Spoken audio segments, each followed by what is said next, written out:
প্রিয় ভিউয়ার্স, দেখতে পাচ্ছেন আজকে সকালবেলা আম্মু এখানে জাম্বুরা ভর্তা করেছে এবং খুব সুন্দর লাল রঙের রসালো জাম্বুরা। আর এখানে আছে আম্মুর ইসুপগুল এবং মেথি, সরি এটা হচ্ছে তুকমা, ইসুপগুল এবং চিয়া বীজ। এবং এখানে আছে দেখতে পাচ্ছেন পেয়ারা, এবং পেয়ারার মধ্যে আম্মু কিন্তু কিছুটা বিট লবণ এবং মরিচ দিয়েছে।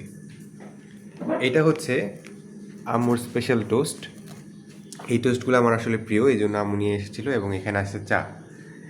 এগুলো হতে হতে আম্মু কিন্তু রান্নার প্রিপারেশন নিচ্ছিল এবং আমরা সকলে নাস্তার জন্য বসে পড়লাম। সকালের বেলার নাস্তা দেখতে পাচ্ছেন, এখানে আম্মুর রান্না অলরেডি শেষ হয়ে গিয়েছে।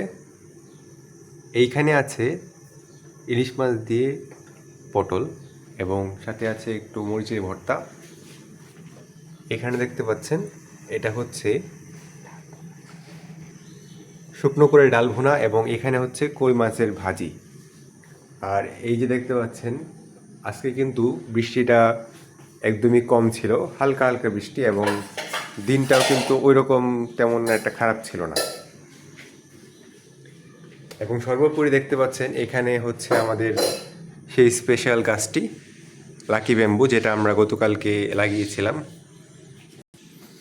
তো ভিউয়ার্স, আজকের মতো এই পর্যন্তই। আর দেখতে পাচ্ছেন এখানে কিন্তু আম্মু আরও দুটো গাছ লাগিয়েছে। একটা হচ্ছে মানি প্ল্যান্ট, এবং এইখানে আরও দু ধরনের প্ল্যান্ট আছে মানি প্ল্যান্টের সাথে। তো আজকের মতো ভিউয়ার্স, ব্লগটি এই পর্যন্তই। যদি ভালো লাগে অবশ্যই কমেন্ট করে জানাবেন। সকলে ভালো থাকবেন এবং নিজেরাও এভাবে চেষ্টা করবেন সকালের জন্য বিভিন্ন ধরনের পুষ্টিকর নাস্তা খাওয়ার। আল্লাহ হাফেজ।